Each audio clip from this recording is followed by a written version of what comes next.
Pourquoi une œuvre nous marque-t-elle? Pourquoi pas une autre? Pourquoi certaines fois devant un tableau rien ne nous vient à l'esprit, et d'autres fois c'est toute une histoire, ou des souvenirs, ou des sensations? Aujourd'hui, nous nous intéressons à un drame historique, réel ou fantasmé, Ivan le Terrible tue son fils, d'Ilya Répine.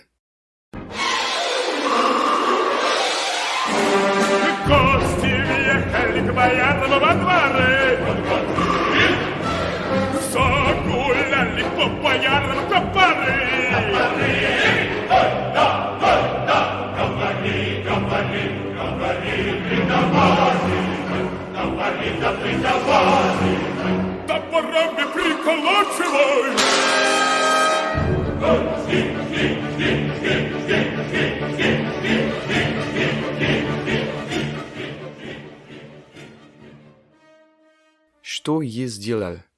Qu'ai-je fait? Ce sont probablement les mots qui surgissent à l'esprit du tsar Ivan le Terrible au moment où son fils rend ses derniers souffles de vie, alors qu'il gît encore, écroulé dans les bras tremblants de son père. Ivan le Terrible vient de tuer le prince Ivan Ivanovitch dans un nouvel accès de colère démente dont il est familier.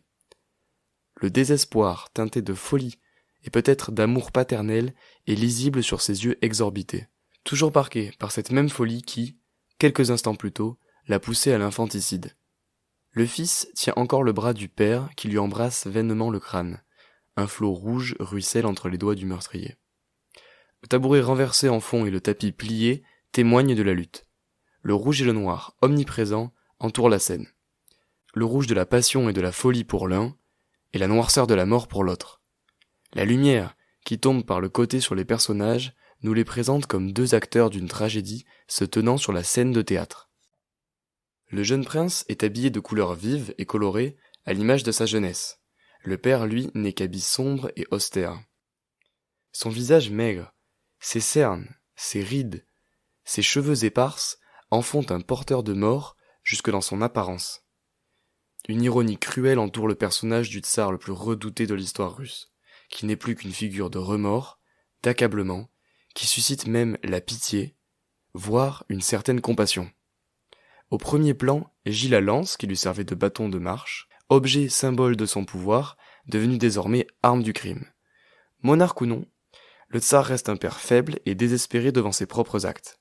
La figure quasi sacrée d'Ivan le Terrible est humanisée par sa détresse et son malheur. Vieillard rabougri, brisé par le chagrin et le remords, même l'homme le plus puissant est esclave de ses passions. Au coin de l'œil du fils mourant, une larme. De désespoir, d'amour impuissant peut-être, ou bien de pardon.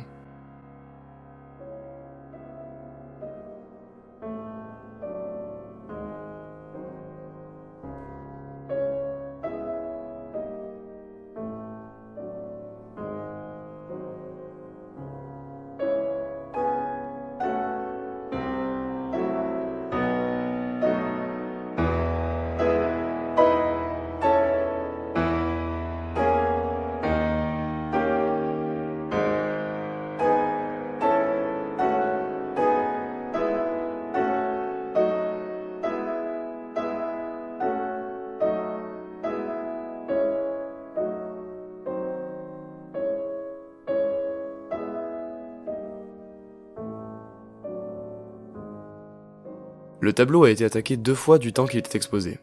Lacéré au couteau une première fois en 1913 par un membre d'une secte religieuse, puis à nouveau en 2018, il est aujourd'hui toujours en restauration. On n'est pas tout à fait sûr de la véracité de cet assassinat du prince par son père. Des chroniques de l'époque relatent plutôt une maladie. Toujours est-il que l'œuvre a été interdite dès sa première exposition au Salon des Ambulants en 1885.